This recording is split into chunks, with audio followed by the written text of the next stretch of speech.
हम सीधे भगवान शिव की उत्पत्ति के गहरे रहस्यों में उतरने वाले हैं। हम उनके उन प्रतीकों के पीछे छिपे अद्भुत रहस्यों को समझेंगे जो सीधे हमारे प्राचीन ग्रंथों से आते हैं।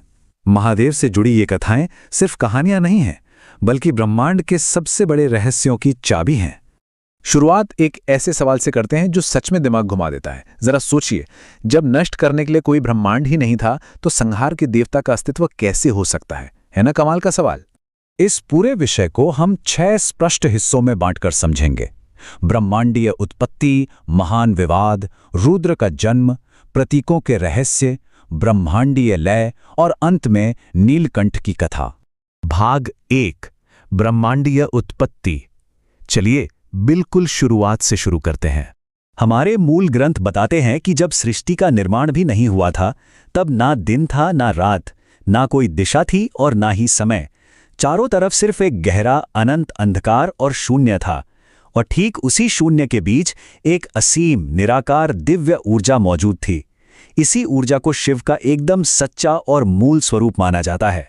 यहाँ सबसे दिलचस्प बात यह है कि प्राचीन संस्कृत ग्रंथों में शिव को किसी माता पिता से जन्मा हुआ नहीं बताया गया है। उनके लिए स्वयंभू, अनादि और अनंत जैसे शब्दों का इस्तेमाल हुआ है, यानी एक ऐसी ऊर्जा जो खुद प्रकट हुई हो, जिसका ना कोई आरंभ हो और ना ही कोई अंत, बिल्कुल अनंत। भाग 2, महान विवाद। अब देखते हैं कि ये जो अमूर्त ऊर्जा थी वो पहली बार बाकी देवताओं के सामने कैसे प्रकट हुई। एक बार ब्रह्मा जी और विष्णु जी के बीच इस बात पर विवाद हो गया कि दोनों में से सबसे महान कौन है। तभी अचानक आकाश के ठीक बीचों बीच एक रहस्यमय और अनंत अग्नि का स्तंभ प्रकट हो गया। इस स्तंभ ने दोनों को हजारों सालों की एक ऐसी यात्रा पर भेज दिया जो कभी खत्म ही नहीं हुई। ब्रह्मा जी हंस बनकर उस स्तंभ का ऊपरी सिरा खोज निकले और विष्णु जी वराह रूप लेकर नीचे की गहराई में गए। लेकिन ताज्जुब की बात देखिए, दोनों में से कोई भी इस अनंत प्रकाश का अंत नहीं खोज सका। जब वो दोनों वापस लौटे तो उसी दिव्य प्रकाश से भगवान शिव का स्वरूप प्रकट हुआ।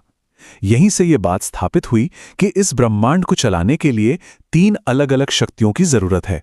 ब्रह्मा जी सृजन के लिए, विष्णु जी पालन के लिए और शिव संहार और परिवर्तन के लिए। ये बड़ी ही खूबसूरती से दर्शाता है कि शिव उस संहार का प्रतीक है जो किसी भी नई शुरुआत या सृष्टि के लिए बेहद जरूरी है। भाग 3, रुद्र का जन्म। पर सवाल यह है कि संहारक ने इस ब्रह्मांड के संतुलन को बनाए रखने के लिए एक भौतिक रूप कैसे लिया? ब्रह्मा जी को यह एहसास हुआ कि केवल सृजन और पालन से दुनिया का संतुलन नहीं टिकेगा, परिवर्तन की शक्ति भी चाहिए। इसी संकल्प से उन्होंने एक बेहद तेजस्वी और रोते हुए बालक को उत्पन्न किया ताकि ब्रह्मांड में बदलाव की शक्ति आ सके। और ये एक बहुत ही खास बिंदु है। ये जो गूंजने वाली ध्वनि करने वाला बालक था ना, जिसे रुद्र नाम दिया गया, वो दरअसल शिव का ही एक और रूप है।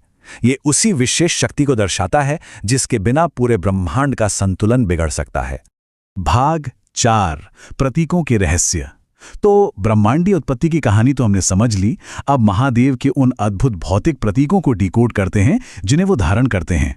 समुद्र मंथन की कथा से ये बिल्कुल साफ हो जाता है कि काल और मृत्यु के देवता नागराज वासुकी को अपने गले में क्यों लपेट कर रखते हैं। दरअसल मंथन के दौरान जब वासुकी को रस्सी की तरह इस्तेमाल किया गया तो वो बुरी तरह घायल हो गए थे। उनकी इसी असीम सहनशीलता और भक्ति को सम्मान देने के लिए शिव ने उन्हें हमेशा के लिए अपने गले का आभूषण बना लिया। और चंद्रमा की कहानी तो और भी रोचक है। जब राजा दक्ष के श्राप से चंद्रदेव अपनी चमक खोने लगे तो शिव ने उनकी तपस्या से खुश होकर उन्हें अपने मस्तक पर शरण दी। इससे चंद्रमा पूरी तरह खत्म होने से बच गए। और पता है, इसी घटना से चंद्रमा के घटने और बढ़ने का वो चक्र शुरू हुआ जिसे हम आज भी आसमान में देखते हैं। अब भस्म की बात करते हैं, जो एक बहुत ही गहरी दार्शनिक सीख देती है। शमशान की भस्म को अपने शरीर पर लगाकर शिव हमें याद दिलाते हैं कि हमारा धन, हमारा अहंकार और ये सारा दिखावा सब कुछ सिर्फ कुछ समय के लिए है। संसार की हर चीज नश्वर है और सच तो यही है कि एक दिन सब कुछ राख में ही मिल जाना है। इसी वजह से उन्हें भूतनाथ भी कहा जाता है। ये उपाधि दिखाती है कि शिव शमशान में वास करते हैं, ठीक वहीं जहां जीवन समाप्त होता है। वो मृत्यु से डरते नहीं हैं, बल्कि उसे जीवन के चक्र का एक बेहद जरूरी और अटूट हिस्सा मानकर खुशी खुशी स्वीकार करते हैं। अब त्रिशूल को ही ले लीजिए। सूर्य की ऊर्जा से बना ये त्रिशूल सिर्फ कोई युद्ध का हथियार नहीं है।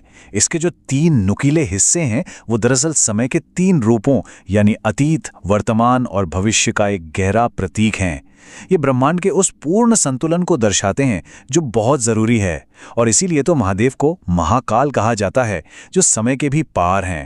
भाग 5 ब्रह्मांडीय लय। चलिए अब अपना ध्यान उस चीज पर ले जाते हैं जिसने उस शून्य की गहरी खामोशी को तोड़ा। सृष्टि के बनने से पहले चारों तरफ बस एक सन्नाटा था, लेकिन जैसे ही भगवान शिव ने अपना छोटा सा डमरू बजाया, पूरे ब्रह्मांड में एक जबरदस्त कंपन पैदा हुआ। हमारे ग्रंथ बताते हैं कि इस डमरू से 14 खास ध्वनियां निकली, जिन्हें माहेश्वर सूत्र कहा जाता है। और यकीन मानिए, इन्हीं ध्वनियों ने भाषा, संगीत और हमारे सारे ज्ञान की नींव रखी। भाग 6 नीलकंठ। और अब आखिरी हिस्से में हम उस सबसे बड़े बलिदान की बात करेंगे जिसकी वजह से शिव को उनका सबसे मशहूर नाम मिला।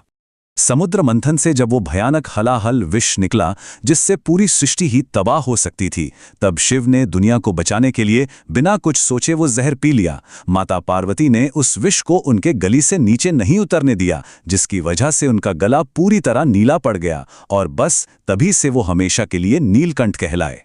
और क्या ये पता है कि शिव को भांग और धतूरा क्यों चढ़ाया जाता है? ये एक बहुत पुरानी परंपरा है। ये ठंडी औषधियां उन्हें इसलिए अर्पित की जाती हैं ताकि उस ब्रह्मांडीय विष की जो भयंकर जलन थी उसे शांत किया जा सके। ये दुनिया के लिए किए गए उनके उस महान बलिदान के प्रति हमारा एक प्रतीकात्मक सम्मान है। तो भगवान शिव के इन रहस्यमयी प्रतीकों और उनकी उत्पत्ति के इस विश्लेषण को खत्म करते हुए एक बहुत ही गहरे सवाल पर विचार करते हैं। अगर नई शुरुआत के लिए पुरानी चीज़ों का नष्ट होना ज़रूरी है, तो जीवन में सकारात्मक बदलाव लाने के लिए किन पुरानी आदतों या विचारों को पीछे छोड़ना आवश्यक है? ज्ञान और संतुलन के इस असीम प्रतीक से हम शायद यही सबसे बड़ी सीख ले सकते हैं।